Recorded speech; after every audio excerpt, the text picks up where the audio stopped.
Hi everyone, it's Roger here from What's on DisneyPlus.com. A quick news update for you guys on another Disney Plus price hike. But before we go any further, make sure you do hit that subscribe button to keep up with the latest Disney Plus news. So today, Disney has announced there's going to be a price hike coming to Disney Plus subscribers in Australia and New Zealand later this week on the 19th of February.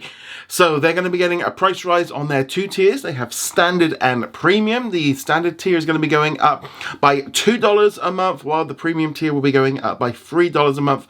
Not much notice, just a couple of days, which I actually think might be the best thing for Disney to start doing, rather than dragging out these press releases and the whole news cycle. Just kind of do it, get it out of the way, get all the bad attention out of the way with it, and just be able to allow people to move on. Now, this price rise is coming a little bit later than the one that came in the US late last year, so not all the price rises globally seem to be happening at the same time. Now, Disney is obviously trying to make Disney Plus profitable, and this is the big way they're doing it, is by jacking up the prices each and every year to do so.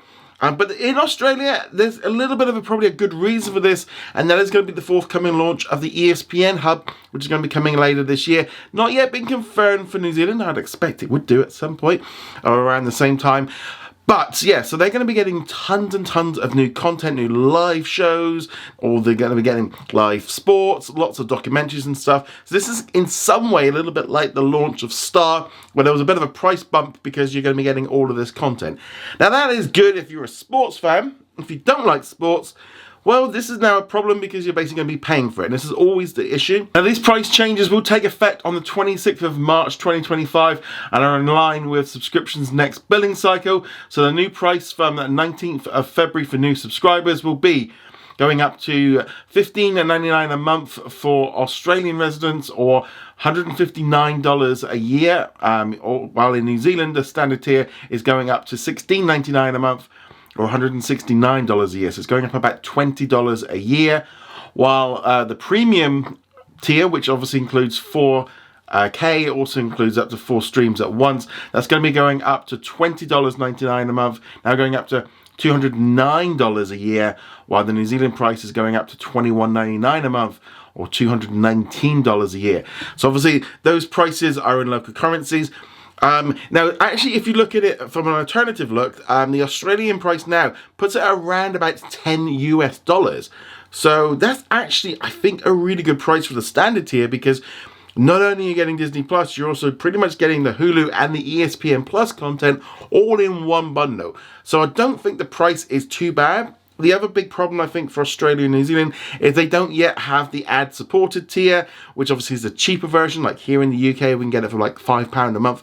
So there's no real cheap alternative. Hopefully at some point in the future they do add that ad-supported tier to kind of offer that cheaper alternative. We don't know why they haven't done it yet. Maybe they can't get enough ads because there's less people. Who knows? But I wish they did have that one. No doubt about it, price rises are not good. People are going to be unsubscribing because they don't want to pay it. But maybe if you're on the premium tier, maybe look at seeing if you can move down to the standard tier. Maybe if you're on a monthly one and you do use it, maybe look at getting an annual subscription. That might be to save you some bucks, but obviously you've got to pay up front. Another alternative way you could do it is maybe alternate your streaming services, jump a little bit between like Disney Plus and other platforms. You know, that's one way of saving it. You don't have to be subscribed. But I think the addition of all the Star content, and now obviously with all this ESPN stuff coming in, that is why this price rise is coming in. It's never good.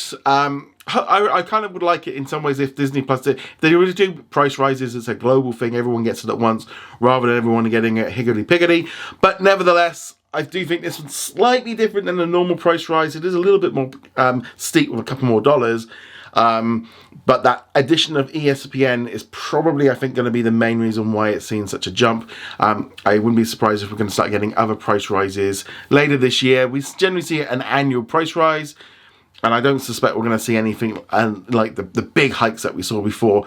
But yeah, price rises is unfortunately just one of those things that keep happening. No one's going to like it. Everyone's going to moan about it, and that's only right. And it's ultimately going to come down to your choice if you want to continue to be a subscriber, whether you want to change your tier, whether or not you want to rotate between your services. That is going to be down to you. Maybe also look to see if there are any bundles going on with mobile providers, banks, things like that, because you might be able to save some money that way. But Never good, never right, but at least with the Australian launch of ESPN, it does feel like there's a big reason that you're going to be getting that additional content that could kind of be a good reason for why that price rise is happening. But let me know your thoughts on this in the comments below. Go check us out over at whatsondisneyplus.com. Like, follow, and subscribe, and I'll see you guys soon. Laters.